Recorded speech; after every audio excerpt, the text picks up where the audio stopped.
Beth Elohim, ou la maison des Elohim, édité par le rabbin Abraham Cohen Yerira, à partir des doctrines du rabbin Yitzhak Luria. Il traite des anges, des démons, des esprits élémentaires et des âmes.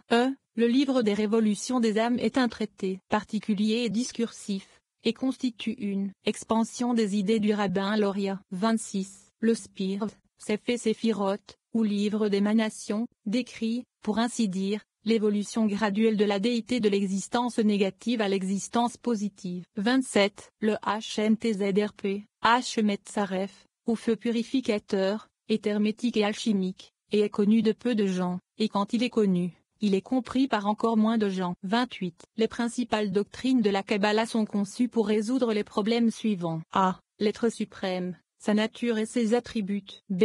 La cosmogonie. G. La création des anges et de l'homme. D. Le destin de l'homme et des anges. E. La nature de l'âme. Z. La nature des anges, des démons et des élémentaires. H. L'importance de la loi révélée. Q. Le symbolisme transcendantal des chiffres. I. Les mystères particuliers contenus dans les lettres hébraïques. K. L'équilibre des contraires. 29. Le livre des mystères cachés s'ouvre sur ces mots. Des mots, le livre du mystère caché et le livre de l'équilibre de la balance. Qu'entend-on ici par les termes équilibre de l'équilibre? L'équilibre est cette harmonie qui résulte de l'analogie des contraires, c'est le point mort où, l'opposition des forces contraires étant de force égale, le repos succède au mouvement. C'est le point central. C'est le point dans le cercle de l'ancien symbolisme. C'est la synthèse vivante de la puissance contrebalancée. Ainsi, la forme peut être décrite comme l'équilibre de la lumière et de l'ombre. Si l'on supprime l'un ou l'autre de ces facteurs, la forme devient invisible. Le terme équilibre s'applique aux deux natures opposées dans chaque triade des séphiroth, leur équilibre formant la troisième séphira dans chaque éternaire. Je reviendrai sur ce sujet en expliquant les séphiroth. Cette doctrine de l'équilibre et de la balance est une idée kabbalistique fondamentale. 30. Le livre des mystères cachés poursuit en affirmant que l'équilibre se trouve dans la région qui existe négativement. Qu'est-ce que l'existence négative? Qu'est-ce que l'existence positive? La distinction entre les deux est une autre idée fondamentale. Définir clairement l'existence négative est impossible, car lorsqu'elle est définie distinctement, elle cesse d'être une existence négative, c'est alors une existence négative qui passe à l'état statique. C'est pourquoi les kabbalistes ont sagement exclu de la compréhension des mortels l'un primitif, l'un existant négativement, et l'un SVP, sauf, l'expansion illimitée, tandis que même l'un SVP havre, sauf or, la lumière illimitée, ne peut être qu'une vague idée. Pourtant, si nous réfléchissons profondément, nous verrons que telles doivent être les formes primitives de l'inconnaissable et sans nom,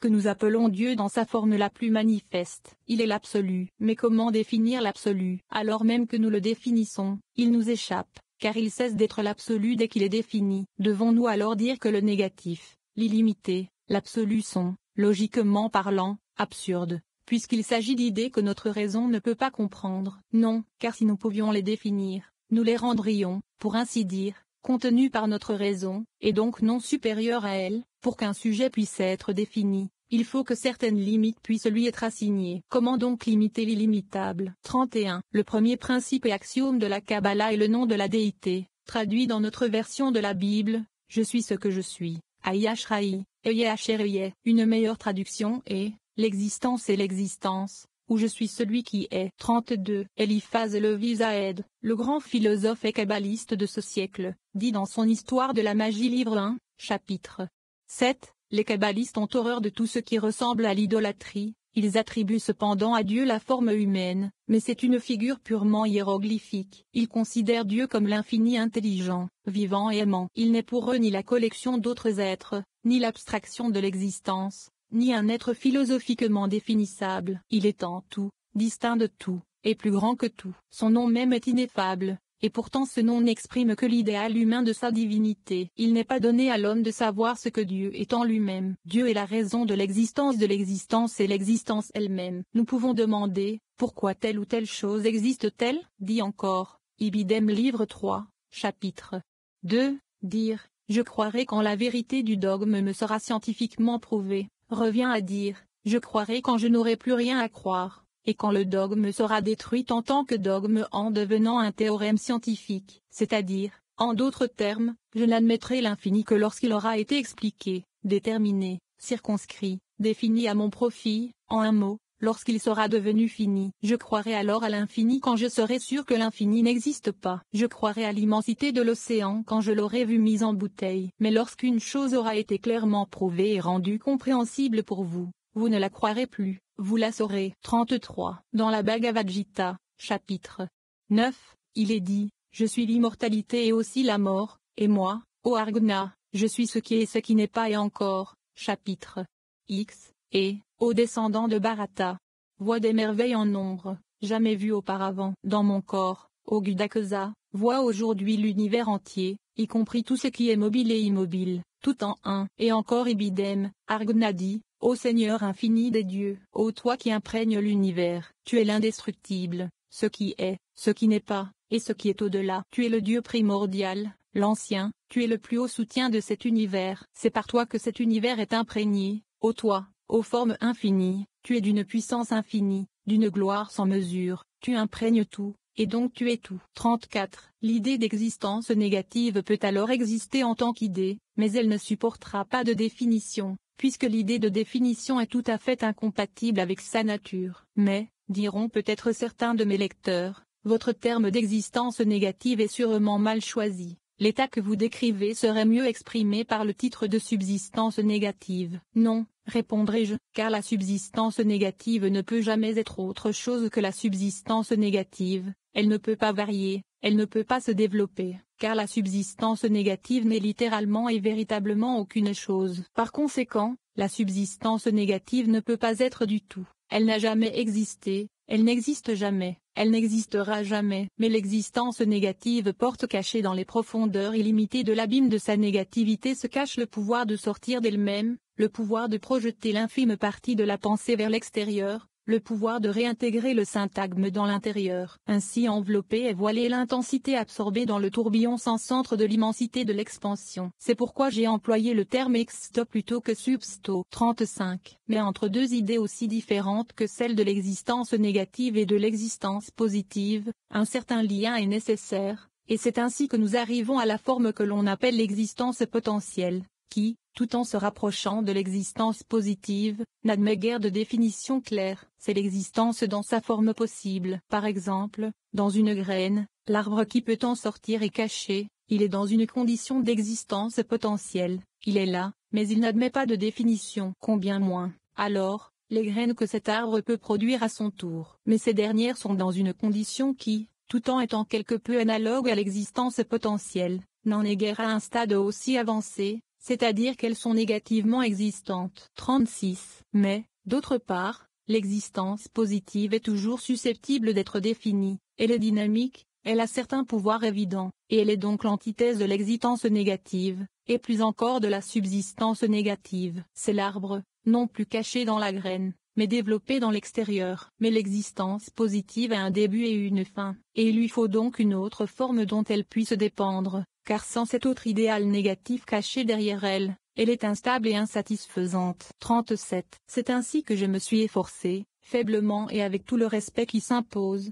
de projeter dans l'esprit de mes lecteurs l'idée de l'illimitable. Et devant cette idée, et à propos de cette idée, je ne peux que dire, selon les mots d'un ancien oracle, il y a en lui un abîme illimité de gloire, et il en sort une petite étincelle qui fait toute la gloire du soleil, de la lune et des étoiles. Mortel, vois comme je connais peu de choses de Dieu, ne cherche pas à en savoir plus sur lui, car cela dépasse de loin ta compréhension, si sage que tu sois. Quant à nous, qui sommes ses ministres, quelle petite part nous avons de lui. 38. Il y a trois voiles kabbalistiques de l'existence négative, et en eux-mêmes ils formulent les idées cachées des séphirotes qui n'ont pas encore été appelées à l'existence, et ils sont concentrés dans Kété, qui dans ce sens est le malkut des idées cachées des séphirotes. Juin égale négativité. Ce mot se compose de trois lettres, qui font ainsi apparaître les trois premières séphirotes ou nombres. Le deuxième voile est l'un SVP, un Sof égale l'illimité. Ce titre est composé de 6 lettres, et il représente l'idée des 6 premiers séphirotes ou nombres. Le troisième voile est un SVP Havre, un Sophor égale la lumière illimitée. Il se compose à nouveau de 9 lettres et symbolise les 9 premières séphirotes, mais bien sûr dans leurs idées cachées uniquement. Mais lorsque nous atteignons le chiffre 9, nous ne pouvons progresser davantage sans revenir à l'unité, ou au chiffre 1, car le chiffre 10 n'est qu'une répétition de l'unité fraîchement dérivée du négatif. comme le montre un coup d'œil à sa représentation ordinaire en chiffres arabes, où le cercle 0 représente le négatif et le 1 l'unité. Ainsi donc, l'océan illimité de lumière négative ne part pas d'un centre, car il est sans centre, mais il concentre un centre, qui est le numéro 1 des séphirotes manifestées, qu'était la couronne, la première séphira. On peut donc dire qu'il est le Malkut ou numéro 10 des séphirotes cachées, voire blanchies. Ainsi, Kété est dans Malkut, et Malkut est dans Kété, ou, comme le dit un auteur alchimique de grande réputation, Thomas Vaughan, plus connu sous le nom de Jonius Philalet, figure 2, les voiles nuageux de l'un formulant les séphirotes cachées et se concentrant dans le Kété, la première séphira, citant apparemment Proclus, que le ciel est dans la terre, mais d'une manière terrestre, et que la terre est dans le ciel, mais d'une manière céleste. Mais, dans la mesure où l'existence négative est un sujet impossible à définir, comme je l'ai déjà montré, elle est plutôt considérée par les kabbalistes comme dépendant du nombre de l'unité que comme une considération distincte de celui-ci. C'est pourquoi ils appliquent fréquemment les mêmes termes et épithètes à l'un et à l'autre. Sans distinction. Ces épithètes sont, le caché du caché, l'ancien des anciens, le très saint ancien, et ce Torah. 39. Je dois maintenant expliquer la signification réelle des termes séphira et séphirote. Le premier est singulier, le second est pluriel. La meilleure interprétation du mot est émanation numérique. Il y a 10 séphirotes, qui sont les formes les plus abstraites des 10 chiffres de l'échelle décimale, c'est-à-dire les chiffres 1, 2, 3, 4, 5, 6, 7, 8, 9, 10. Par conséquent, de même que dans les mathématiques supérieures nous raisonnons des nombres dans leur sens abstrait, de même dans la Kabbalah nous raisonnons de la déité par les formes abstraites des nombres, en d'autres termes, par les spires, les séphirotes. C'est de cette ancienne théorie orientale que Pythagore a tiré ses idées numériques symboliques. 40. Parmi ces séphirotes, conjointement et séparément, nous trouvons le développement des personnes et des attributs de Dieu. Certaines d'entre elles sont masculines et d'autres féminines. Or, pour une raison ou une autre connue d'eux-mêmes, les traducteurs de la Bible ont soigneusement évincé et étouffé toute référence au fait que la déité est à la fois masculine et féminine. Ils ont transposé un pluriel féminin par un singulier masculin dans le cas du mot Elohim. Ils ont, cependant, laissé un aveu involontaire de leur connaissance du pluriel dans Genèse. Yves 26. Et Elohim dit, faisons l'homme. De nouveau, v.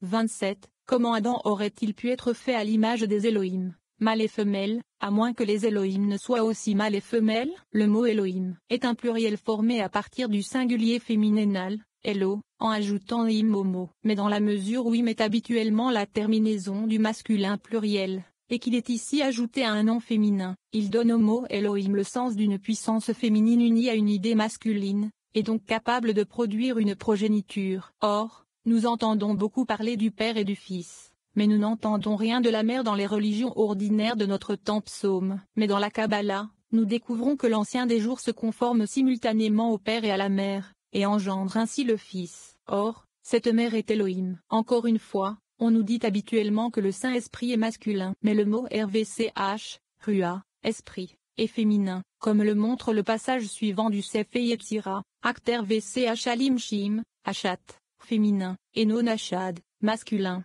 Rua Elohim Shim, elle est l'esprit de l'Elohim de la vie. 41. Or, nous constatons qu'avant que la déité ne se soit conformée ainsi, c'est-à-dire en tant que mâle et femelle, les mondes de l'univers ne pouvaient subsister ou, pour reprendre les mots de la Genèse, la terre était informe et vide. Ces mondes antérieurs sont considérés comme étant symbolisés par les rois qui régnèrent à Édom avant qu'un roi ne règne en Israël. Et c'est pourquoi la Kabbale les appelle les rois édomites. Ceci sera expliqué en détail dans diverses parties de cet ouvrage. 42. Nous en arrivons maintenant à l'examen de la première séphire, où le nombre 1, la monade de Pythagore. Dans ce nombre sont cachés les 9 autres. Il est indivisible. Il est également incapable de se multiplier divisé 1 par lui-même et il reste toujours 1, multiplié 1 par lui-même et il est toujours 1 et inchangé. Il est donc un représentant approprié du grand-père immuable de tous. Or, ce nombre de l'unité a une double nature, et forme ainsi, pour ainsi dire, le lien entre le négatif et le positif. Dans son unicité immuable, il n'est guère un nombre, mais dans sa propriété d'être capable d'additionner. On peut l'appeler le premier nombre d'une série numérique. Or, le 0, 0, est incapable d'additionner, tout comme l'existence négative. Comment donc, si 1 n'a pas réflexion sur lui-même? Car si 0 est indéfinissable, Un est définissable, et l'effet d'une définition est de former un eidolon, un double, ou une image, de la chose définie. Ainsi, nous obtenons une duade.